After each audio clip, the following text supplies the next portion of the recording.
Selamat pagi anak-anak. Ya, wah semangat sekali ya.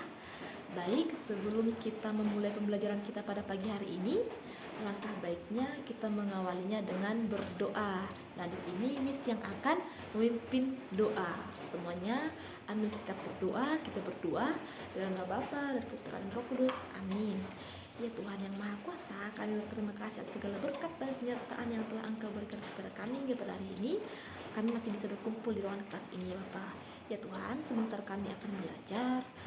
Lindungilah kami, berkatilah belajar ini agar menjadi bekal bagi masa depan kami. Ya Tuhan, kami manusia yang tidak lepas dari segala dosa, ampunkanlah segala dosa dan perbuatan kami yang tidak berkenan di hadapan-Mu, agar kami layak disebut sebagai anak-Mu yang kudus. Terima kasih ya Tuhan. Amin. Bapa, Putra, dan Roh Kudus. Amin. Baik, semuanya duduk. Ya, Miss lihat-lihat di sini, sepertinya anak-anak bertanya-tanya, siapa Miss ini? Mengapa Miss ini datang ke sini? Ada yang bilang, tak kenal maka tak sayang. Nah, di sini Miss mau memperkenalkan diri. Nama Miss Angelina Simbolon. Nah, ya Miss Angelina Simbolon. Iya, bagus. Nah, anak-anak sekalian bisa memanggil dengan sebutan Miss Angel atau Miss Angelina atau Miss Simbolon juga bisa. Nah, Miss berasal dari Sumatera Utara, tepatnya di Kabupaten Samosir. Miss dulu kuliahnya di Ilmu Kesejahteraan Sosial di Universitas Sumatera Utara atau USU. Ya, di USU. Betul sekali. Nah, sekarang tadi kan Miss sudah memperkenalkan diri. Sekarang Miss mau tahu anak-anak sekalian. Nah, Miss mau tahu lalu melalui absen. Jadi, nama-nama yang Miss panggil dari absensi kelas ini, tunjuk tangan ya anak-anak. Oke, kita mulai dari nomor 1. Alena Simangunsong ada? Oh, di sana. Ya. Arvin Sinambela ada? Oh, kamu. Oke. Bimo Pardede? Iya, kamu. Oke. Esra Cindi ada? Iya, kamu.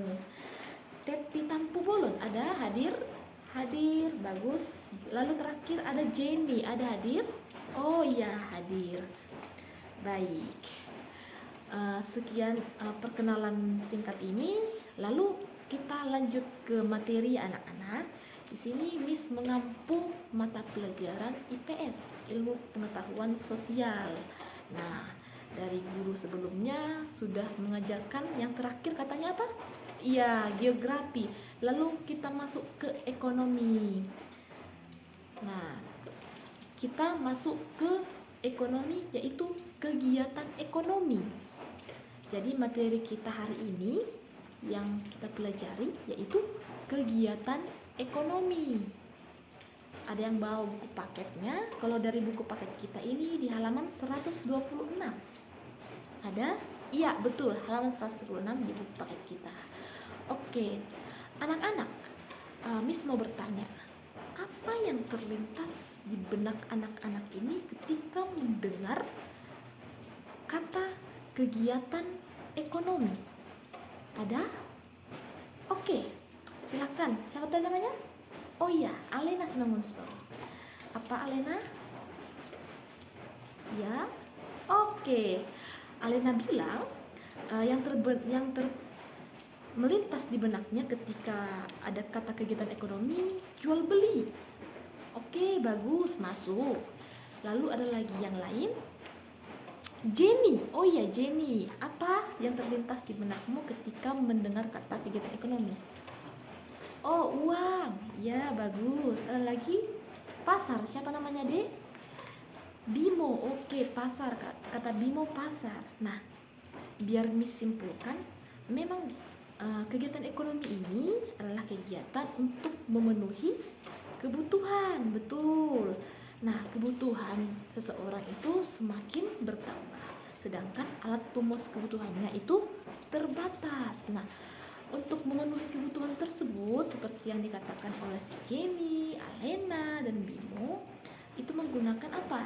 Ya, jual beli, uang, dan juga pasar, melibatkan komponen-komponen tersebut. Nah, di kegiatan ekonomi ini ada 3 kegiatan ekonomi, yaitu kalau kita lihat dari buku, yang pertama ada apa? Ya, produksi. Yang kedua ada ya distribusi. Lalu yang terakhir ada konsumsi. Nah, kita bahas satu per satu. Nah, apa itu produksi?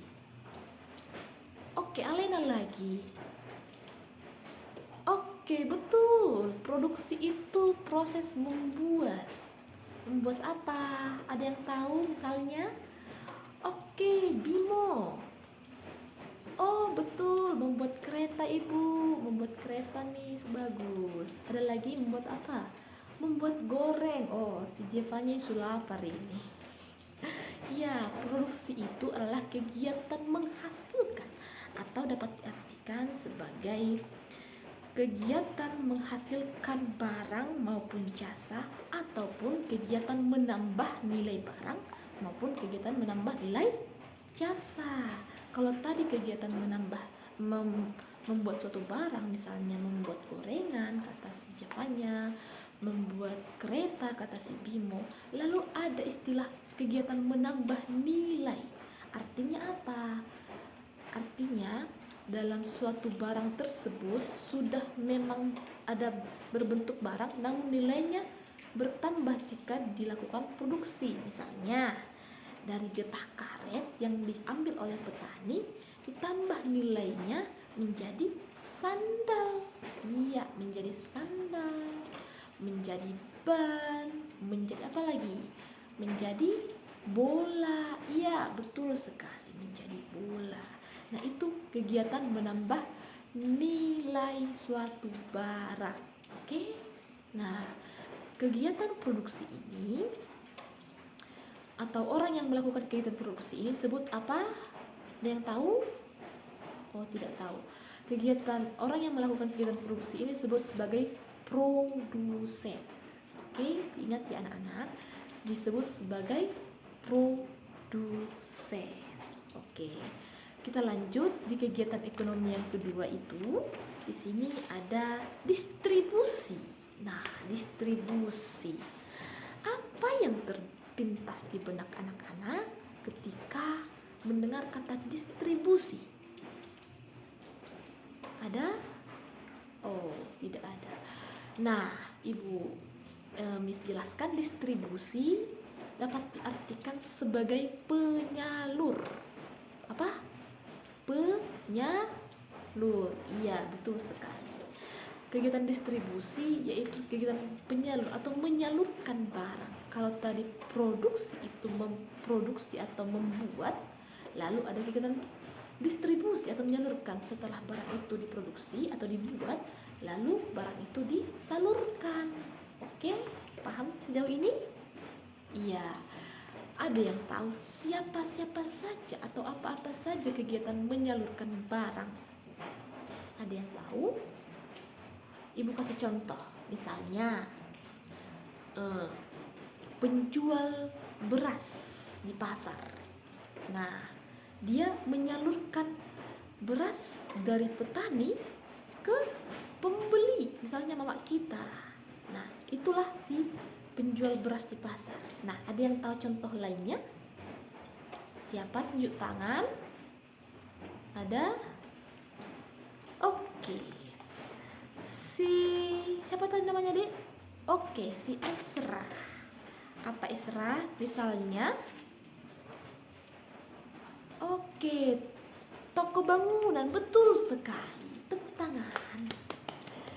Iya, toko bangunan menyalurkan barang dari pabrik bangunan ke tukang atau ke orang yang membangun rumah. Jadi si toko bangunan ini mengambil barang dari si produsen, yaitu si pabrik bangunan, dan menjualnya langsung ke si yang membangun rumah misalnya. Ada lagi contoh yang lain? Ya, Teti, apa Dek? Oke, kata Teti warung. Betul, warung. Jadi si toko warung ini atau warung ini menyalurkan barang dari eh, si pembuat kue misalnya ke si konsumen, ke anak-anak misalnya kalau jajan. Nah, beli dari warung. Nah, warung ini hanya menjual, hanya menyalurkan, dan bukan warung ini yang memproduksi, namun diambil dari pabrik, misalnya ke pabrik kerupuk, diambil terus dijual ke konsumen nanti kita bahas di bagian akhir. Oke.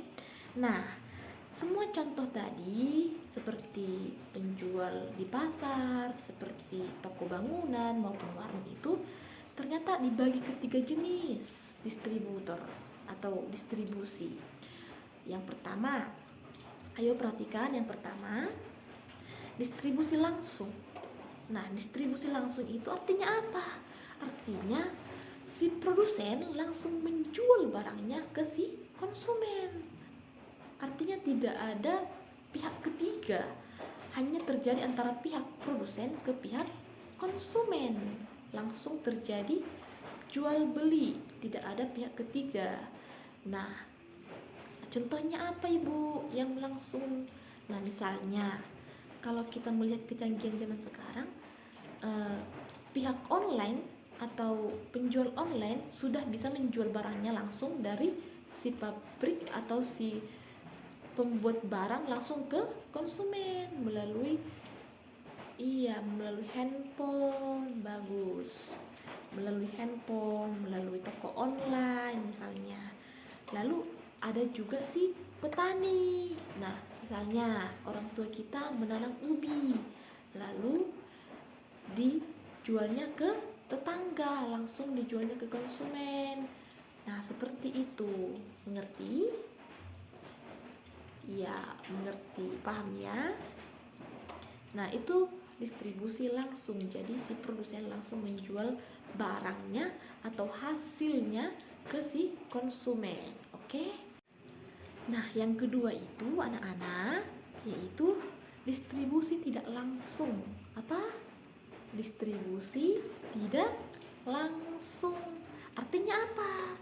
Artinya penyaluran barang itu dilakukan menggunakan perantara seperti agen, tetapi masih menggunakan kekuasaan dari produsen.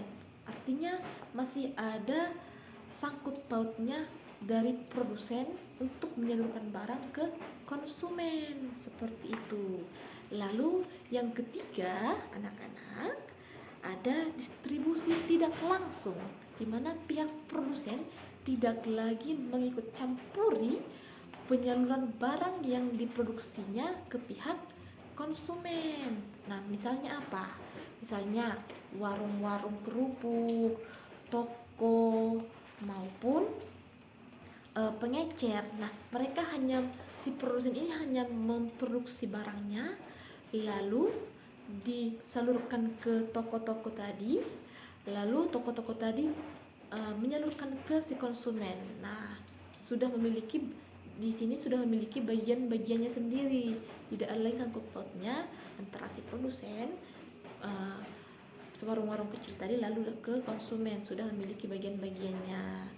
Seperti itu. Mengerti anak-anak? Nah, pihak-pihak yang melakukan distribusi ini disebut apa? Ada yang tahu? Nah, pihak-pihak yang melakukan distribusi atau penyaluran barang ini disebut sebagai distributor. Apa?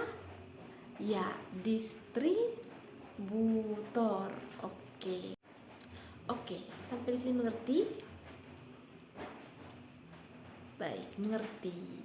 Kalau anak-anak mengerti, kita lanjut ke kegiatan ekonomi yang ketiga, yaitu ada konsumsi.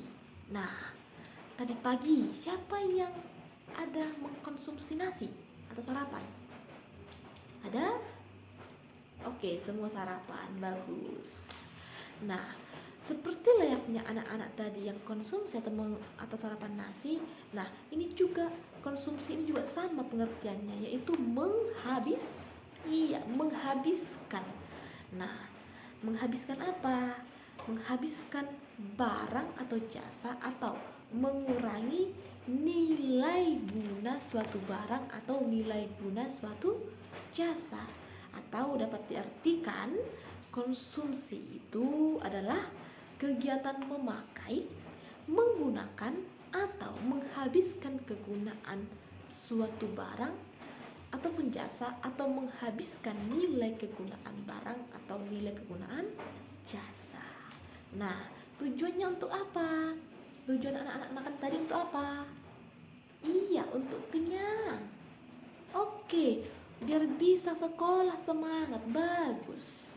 Nah, seperti dengan tujuannya anak-anak makan tadi sebelum pergi ke sekolah, tujuan konsumsi yaitu untuk memenuhi kebutuhan demi menjaga kelangsungan hidup. Kelangsungan apa? Iya, kelangsungan hidup, betul.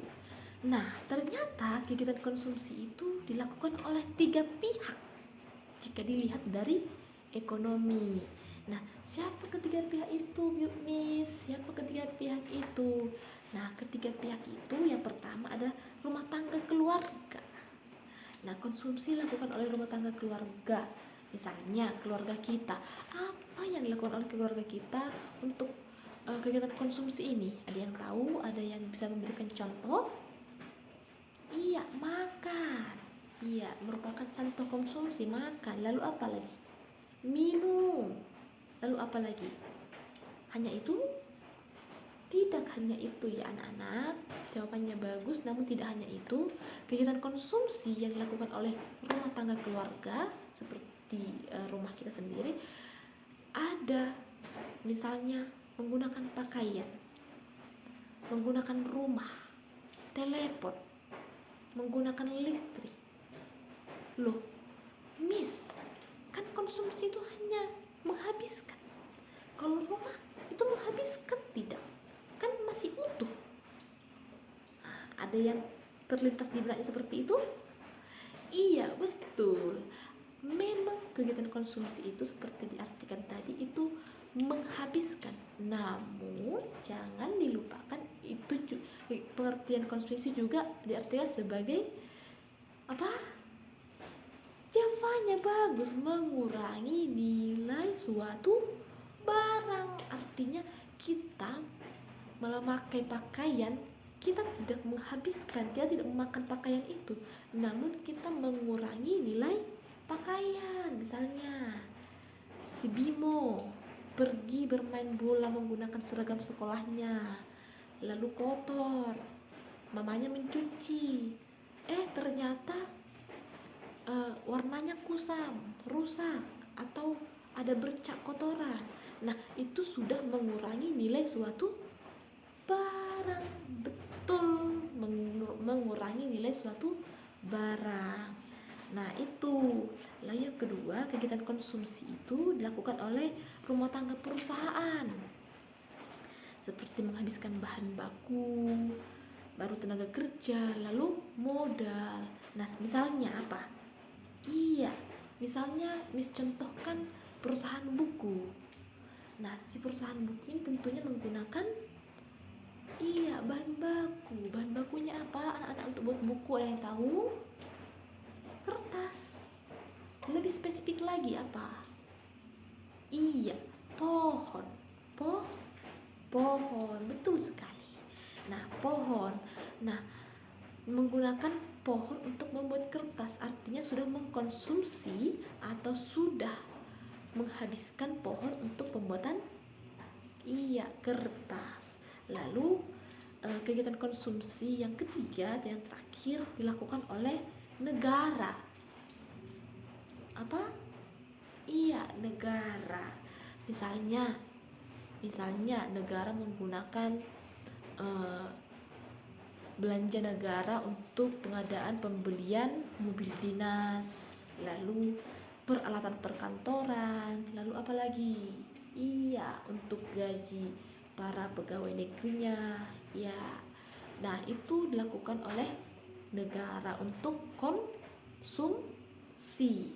Nah, anak-anak, siapa yang tahu dalam kegiatan konsumsi ini kita sebagai orang yang melakukan konsumsi disebut apa?